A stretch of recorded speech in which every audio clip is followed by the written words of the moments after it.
ആലപ്പുഴ വളഞ്ഞവഴി ബീച്ചിൽ LDF-UDF സംഘർഷം. UDF സംഘടിപ്പിച്ച നാടകം CPIM നേതാക്കളെ അവഹേളിക്കുന്നു എന്നാരോപിച്ചായിരുന്നു കയ്യാങ്കളി. പോലീസ് ലാത്തി വീശിയാണ് പ്രതിഷേധക്കാരെ പിന്തിരിപ്പിച്ചത്. മനീഷ് മഹിബാൽ ഇപ്പോൾ ചേരുന്നുണ്ട് വിവരങ്ങളുമായി. മനീഷ്, സ്ഥിതിഗതികൾ നിലവിൽ ശാന്തമാണല്ലോ അല്ലേ?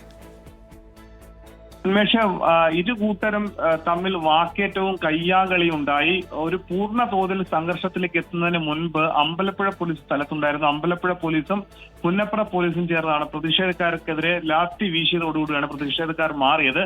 ഈ സംഭവം ഉണ്ടായത് ഇന്ന് രാത്രി 8 മണിയോടുകൂടിയാണ്. ഇന്നലെയും വളഞ്ഞ വഴിയിൽ UDF പ്രവർത്തകർ ഒരു നാടകം സംഘടിപ്പിച്ചിരുന്നു. പക്ഷെ നാടകത്തിലുടനീളം അത് CPIM നേതാക്കളെ ആക്ഷേപിക്കുന്നതാണ്, അവഹേളിക്കുന്നതാണെന്ന് ആരോപിച്ച് ഇന്നലെ തന്നെ അവിടെ ചെറിയ പ്രശ്നമുണ്ടായിരുന്നു. പോലീസ് എത്തി നാടകം താൽക്കാലികമായി നിർത്തിവെച്ചിരുന്നു.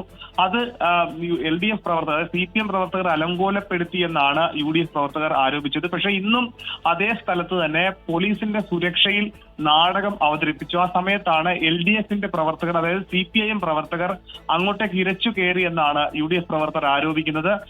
ഈ നാടകത്തിൽ അതേ രീതിയിൽ തന്നെ നാടകം CPM നേതാക്കളെ അവഹേളിക്കുന്നതാണെന്ന് ആരോപിച്ചുകൊണ്ടായിരുന്നു. പിന്നീട് അവിടെ നടന്നത് UDF LDF പ്രവർത്തകർ തമ്മിൽ പോർവിളി നടത്തി. ഇരു കൂട്ടരും തമ്മിൽ വലിയ രീതിയിൽ വാക്കേറ്റവും കയ്യാങ്കളിയിൽ എത്തി. അതൊരു പൂർണ്ണ തോതിൽ സംഘർഷത്തിലേക്ക് എത്തുന്നതിന് മുൻപ് തന്നെ പോലീസ് അവിടെ പ്രതിഷേധക്കാരെ മാറ്റി. ഇപ്പോൾ കനത്ത പോലീസ് സുരക്ഷയിൽ കാവലിൽ നാടകം തുടരുകയാണ്. ഉന്മേഷ്.